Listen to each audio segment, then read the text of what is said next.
Au nom du Père, du Fils et du Saint-Esprit. Amen. La paix de Jésus soit dans votre maison. J'espère que vous allez bien, que vous êtes dans la paix et la joie de Jésus. Alléluia.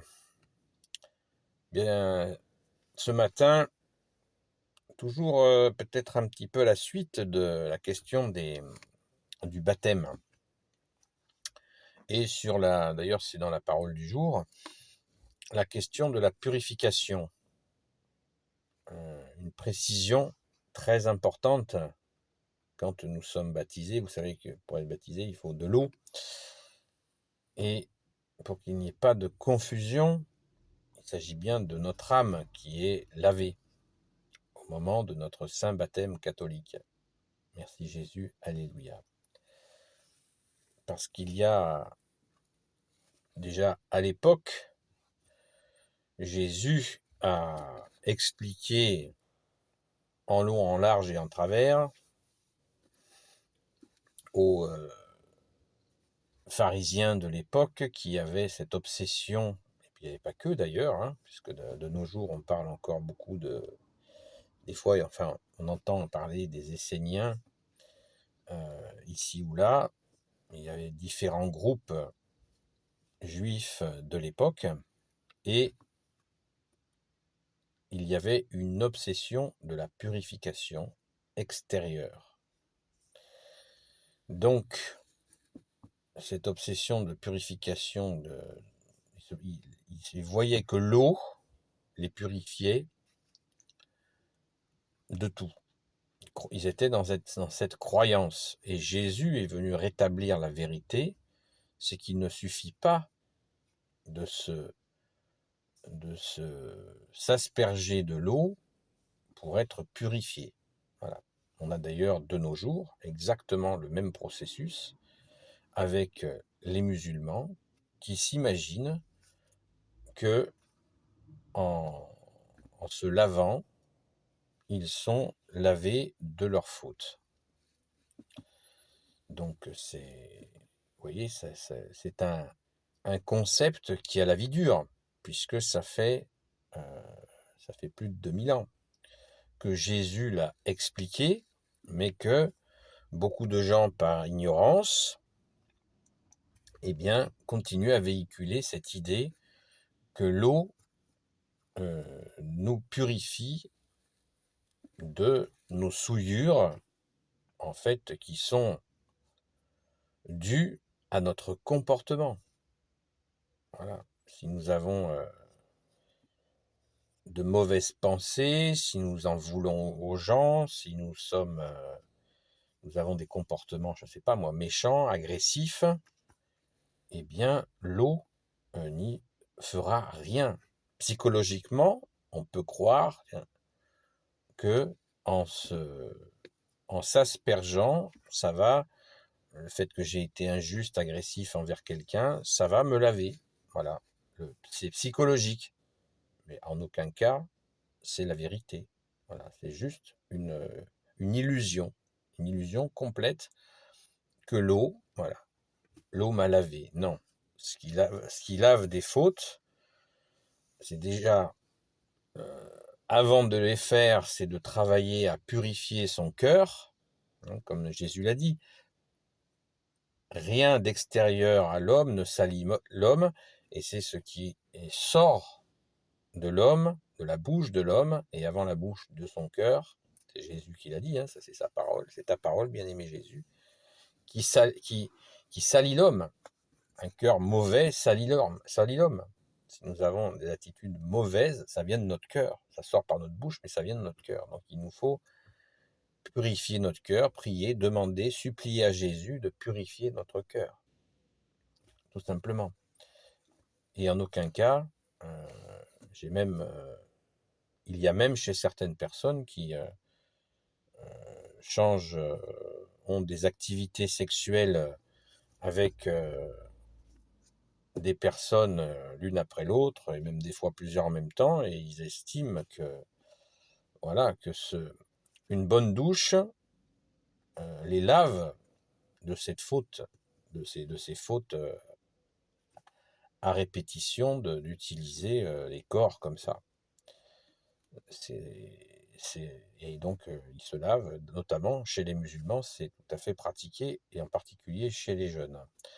Pas tous les musulmans, bien entendu, hein, c'est pas la question, mais dans les principes islamiques, ça se pratique.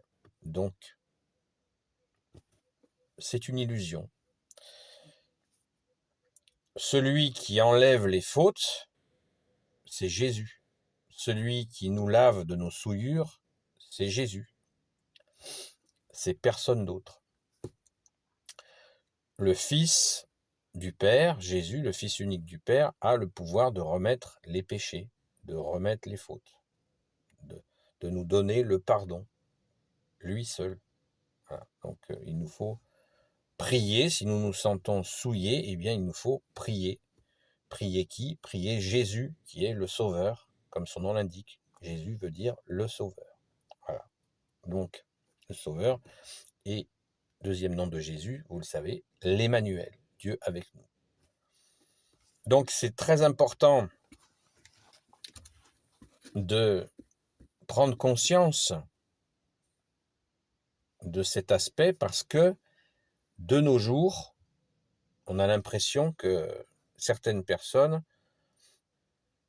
n'ont rien appris, et même depuis 2000 ans, et véhiculent des choses d'il y a 2000 ans, comme cette obsession de la purification.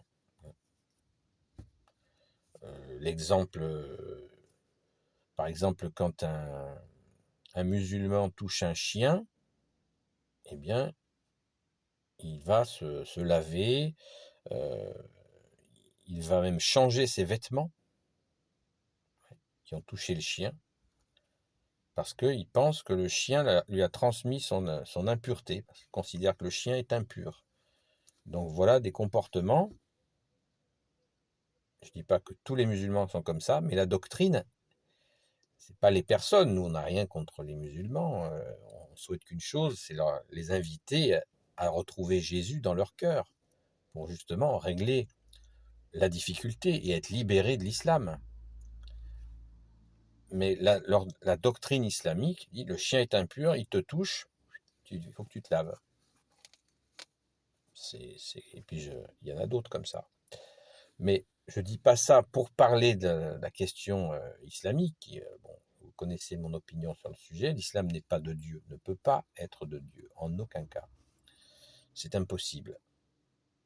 Donc, ce n'est pas le sujet. Le sujet que j'aborde ce matin, c'est la question de la purification. Parce qu'aujourd'hui, vous avez encore des gens qui se disent esséniens, ou qui se voient dans cette tradition, et qui ont gardé certains principes de cette obsession de la purification par l'eau. Que l'eau les purifie. Donc, l'eau nous apporte énormément de bienfaits, mais elle ne pardonne pas nos fautes. Voilà. Jésus nous donne son eau, nous lave de son précieux sang à notre saint baptême, et quand nous demandons pardon à Jésus pour nos fautes, eh bien nous sommes lavés, mais nous ne sommes pas lavés par de l'eau. Nous sommes lavés par l'Esprit Saint, que Jésus nous donne quand Jésus nous donne le pardon. La façon dont nous sommes lavés, notre âme est lavée dans le pardon, c'est un mystère. C'est pas moi qui vais vous l'expliquer là maintenant. Le plus important, c'est qu'il est. Jésus est le seul, comme il est Dieu avec son Père et l'Esprit Saint, qui transforme le mal en bien. Mais c'est pas en allant prendre une douche qu'on va être pardonné de nos fautes si nous avons fait des choses pas terribles, quoi. Donc, accueillons Jésus dans notre cœur, demandons-lui pardon, prions. Nous avons la prière du Notre Père, nous avons tout ce qu'il faut. Nous avons Je vous salue Marie, et nous pouvons bien sûr prier, supplier, demander l'intercession des saints et des saintes, nous avons notre chère sainte patronne, Sainte Marie-Madeleine, pour demander à être lavés de nos fautes, lavés, donc d'être pardonnés, demander le pardon à Jésus. Et puis nous avons bien sûr la confession auprès des prêtres pour cela. Et le prêtre, quand il vous fait la confession, il ne vous verse pas un seau d'eau sur la tête. Hein. Ça, vous le saviez déjà. Béni soit le Père, le Fils et le Saint-Esprit. Amen. Ô Jésus, toi qui peux tout et qui portes tout, toi le Sauveur, toi l'Emmanuel, je te confie toutes celles et ceux qui regarderont cette vidéo ainsi que leurs proches selon ta sainte volonté. Sainte Marie, Reine des cieux, toi l'Immaculée Conception, toi qui écrases le serpent, toi qui as la lune sous tes pas. Saint Joseph, toi le juste et le saint, toi le sage, toi la terreur des démons, toi le saint gardien de la Sainte Église catholique apostolique. Sainte Marie-Madeleine, et vous tous les saints et saintes amis de Jésus. Saint Michel Archange, qui est comme Dieu, Saint Gabriel Archange, Saint Raphaël Archange et tes anges guérisseurs, et vous tous les anges qui servez Jésus, je vous confie toutes celles et ceux qui regarderont cette vidéo, ainsi que leurs proches, selon ta sainte volonté, ô Jésus. La paix de Jésus soit dans votre maison. S'il vous plaît, pouce en l'air et commentaires. Ne les oubliez pas. C'est facultatif, mais ça permet, vous le savez, à la vidéo de faire son chemin. J'ai oublié de souhaiter la bienvenue aux 1 ou 2 abonnés qui viennent d'arriver. Voilà, bienvenue, j'espère que vous trouverez des réponses à vos questions. Vous pouvez toujours en poser en m'écrivant à ami avec un S, Marie Madeleine sans tirer ni point ni rien, ami avec un S, Marie Madeleine, @gmail.com. La paix de Jésus soit dans votre maison et je vous dis à très vite.